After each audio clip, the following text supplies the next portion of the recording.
La Géoula, on l'a vu aujourd'hui, immédiatement, maintenant. Donc Yom Kippour, ça doit être pour nous la Géoula. Et Sukkot, ça doit être la Géoula. Tous les jours à venir, ça doit être des jours de Géoula pour nous. Donc tout ce qui est en dehors de cette Géoula finit par nous lasser. Et c'est la génération où on est lassé de l'exil. Et peut-être que ça n'existait pas. On espérait l'exil qui allait mieux. Vous voyez, un exil où on s'arrange, où on fait de son mieux, où on s'organise. Même Yaakov Avinu, en Égypte, il avait ce qu'il fallait. Mais aujourd'hui, on est lassé de l'exil. On ne peut plus prendre cet exil et faire comme si c'était normal. Pardon. Je donne un exemple simple. Auparavant, quand il y avait des personnes qui partaient du monde, eh bien, c'était normal. Aujourd'hui, c'est complètement anormal pour nous. Non seulement on sait qu'on a la vie éternelle, mais que le corps est plus élevé que l'âme en plus. Et que, compte tenu qu'on nous a promis la Géoula immédiatement, et que la résurrection des morts, c'est la Géoula qui est concrétisée dans la réalité, on se dit, mais non, c'est pas possible. C'est pas possible qu'il y ait un seul juif qui quitte encore ce monde. Vous voyez? Oui, non. Non, mais ça, c'est le stade le plus douloureux, finalement. Vous voyez? Qu'un juif manque de quelque chose, qu'un juif soit en manque d'argent, en souffrance, en ci, en là. Tout, finalement, c'est inclus, voilà. C'est-à-dire, il est impossible que l'on soit encore dans l'exil. Et ça, pour nous, c'est devenu quelque chose qui fait que l'exil, avec son système, que l'on a accepté pendant des siècles, il fallait s'en sortir dans le système, on en arrive à se dire, mais on en a ras-le-bol de ce système-là. Ce monde-là, ça suffit. Vous voyez? Quand je suis énervée, je dis à Dieu, change de disque. Voilà, change de disque. En fait, voilà, si Dieu ne nous avait pas promis la Géoula, si le rabbi ne nous avait pas annoncé la Géoula immédiatement, Voilà, alors, forcément, on aurait été différent. On serait casé dans l'exil, on aurait fait notre petit coin tranquille, comme tout le monde, et tout aurait été bien, non, comment dire, pour le mieux, dans le meilleur des mondes, un truc comme ça.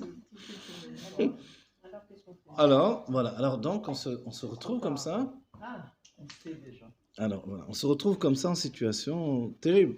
Évidemment, grâce à Dieu, on connaît la fin du film. La fin du film, c'est qu'il va y avoir la Géoula Mitivashema, très fumé un hommage. Vous voyez? On ne peut plus se contenter de rien. Voilà. Et ça, hein, non seulement ça a été annoncé, mais en plus, on le sait profondément. Et c'est pour ça que, parallèlement au fait qu'on sait profondément que la Géoula va arriver d'un moment à l'autre, parallèlement, on n'a plus du tout les forces de l'exil. On ne supporte plus rien. La société, le système, tous les systèmes établis qui ne sont pas des systèmes de Géoula nous deviennent insupportables. Vous voyez, et perdent tout leur sens, tout leur... Vous voyez, c'est comme si vous vous retrouvez face à des juges, face à des docteurs, face à des... N'importe quoi, coup patrolling, comme on dit en Israël. Qu'est-ce qu'ils ont ces gens-là? Quel rapport j'ai à avoir avec tout ça? Vous comprenez, vous dites? Ah là, on est obligé, on y va, on le fait. Mais c'est terminé. C'est terminé. Parce que pour nous, ça, c'est devenu la signature de l'exil. Et l'accepter d'une certaine manière, c'est accepter l'exil. Mais on n'est pas des fous, donc on ne va pas non plus tirer des pierres sur tout le monde et dire vous êtes... Mais le fou, c'est celui qui continue à vivre normalement. C'est pas celui qui est en train de sortir la tête de l'eau. Vous comprenez? Parce qu'on appelle ce monde Teva, de l'étymologie de Teva, ça veut dire la nature. Tavou, on est noyé en fait. La réalité fait qu'on est noyé dedans. Et celui qui sort la tête de la réalité, il dit, mais ils sont tous fous. On va dire, ah, c'est lui, regardez ce fou là, il sort la tête de la réalité. En fait, c'est vous qui êtes fous. Parce que vous n'avez pas un autre regard sur la vie que ce même regard qu'on vous a appris à avoir. Tout le monde met des lunettes bleues, on met des lunettes bleues. Tout le monde met des lunettes rouges, rouges. Vacciné, vacciné. Faites la tête comme ça, comme ça. Ah bon, c'est ça la vie? Vous comprenez? Mashkanta, truc, tout ce qu'on voit, tout ce qu'on vit. Comment dire, revenir à la chigra. Mais c'est pas possible de revenir à la chigra. On veut quelque chose d'autre, qui a toujours été le moteur du peuple. Je ne vais pas vous déprimer.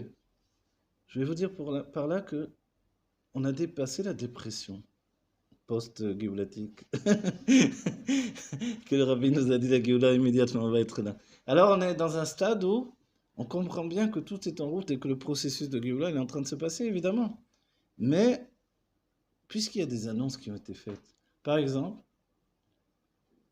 le Rabbi a dit souvent Shnat Shemitah Milchama. Donc il y a eu la guerre dans la. Donc ça c'est vrai.